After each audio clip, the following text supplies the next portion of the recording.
ನಮಸ್ಕಾರ ವೀಕ್ಷಕರೇ, ಇವತ್ತು ನಾನು ನಿಮ್ಮೊಂದಿಗೆ ಒಂದು ಔಷಧೀಯ ಸಸ್ಯವಾದಂತಹ ಚಕ್ರಮುನಿ ಅಥವಾ ಇದನ್ನ ಸ್ವೀಟ್ ಲೀಫ್ ಅಂತ ಕೂಡ ಕರಿತೀವಿ.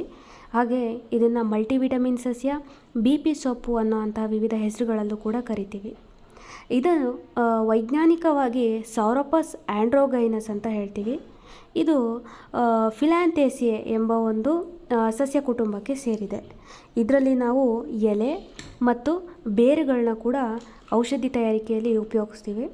ಇದರಲ್ಲಿ ಸೌರೋಪ್ಸೈಡ್ಸ್ ಮತ್ತು ವೈಟಮಿನ್ಸ್ಗಳು ಬಹಳಷ್ಟಿದ್ದಾವೆ. ವೈಟಮಿನ್ಸ್ ಅಂತ ಅಂದರೆ ಇದರಲ್ಲಿ ವೈಟಮಿನ್ಸ್ಗಳ ಜೊತೆಗೆ ಬಹಳಷ್ಟು ಮಿನರಲ್ ಕೂಡ ಇದ್ದಾವೆ. ಇದನ್ನು ನಾವು ವಿಧ ವಿಧವಾದಂತಹ ಒಂದು ರೋಗಗಳ ಒಂದು ನಿವಾರಣೆಗೆ ಉಪಯೋಗಿಸ್ಕೋಬೋದು. ಇದನ್ನು ಮುಖ್ಯವಾಗಿ ಇದರ ಮುರಿದು ಕುಡಿ ಎಲೆಗಳನ್ನ ನಾವು ಪ್ರೋಟೀನ್, ಖನಿಜ, ವಿಟಮಿನ್ಗಳಿಂದ ಸಮೃದ್ಧವಾಗಿದೆ. ಮತ್ತು ಇದರಲ್ಲಿ ಕ್ಯಾಲ್ಶಿಯಂ, ಮೆಗ್ನೀಷಿಯಂ, ಪೊಟ್ಯಾಷಿಯಂ ಮತ್ತು ಫಾಸ್ಫರಸ್ ಖನಿಜಾಂಶಗಳು ಮತ್ತು vitamin A, vitamin C, vitamin E ಜೀವಸತ್ವಗಳ ಆಗರವಿದೆ ಇದು.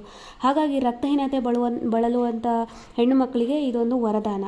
ಇದು ಅದರೊಂದಿಗೆ ಜೀವಕೋಶಗಳ ಪುನರುಜ್ಜೀವನಕ್ಕೆ, ನಂತರ ರಕ್ತದ ಪರಿಚಲನೆಗೆ, ಕರುಳಿನ ಅಸ್ವಸ್ಥತೆಗಳನ್ನು ಕಡಿಮೆ ಮಾಡೋಕ್ಕೆ, ಹಾಗೆ ಸ್ನಾಯುಗಳ ರಚನೆ, ಕೆಮ್ಮು, ಜ್ವರ, ಹಲ್ಲಿನ ನೋವು, ರೋಗ ನಿರೋಧಕ ಶಕ್ತಿ ಹೆಚ್ಚಿಗೆ ಮಾಡೋಕ್ಕೆ ಚಕ್ರಮುನಿ ಒಂದು ಮನೆಮದ್ದು.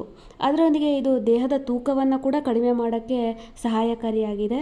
ಇದರ ಎಲೆಗಳನ್ನ ನಾವು ಸಲಾಡ್, ಸ್ಯಾಂಡ್ವಿಚ್, ಸಾಂಬಾರ್, ಪಲ್ಯಗಳಲ್ಲಿ ಉಪಯೋಗಿಸೋದನ್ನು ನೋಡಿದ್ದೇವೆ.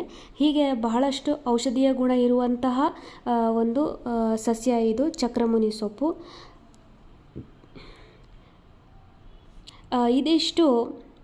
ಇದಿಷ್ಟು ಚಕ್ರಮುನಿ ಹಾಗೂ ಅದರ ಒಂದು ಔಷಧೀಯ ಗುಣದ ಕುರಿತು ಮಾಹಿತಿ. ಧನ್ಯವಾದಗಳು.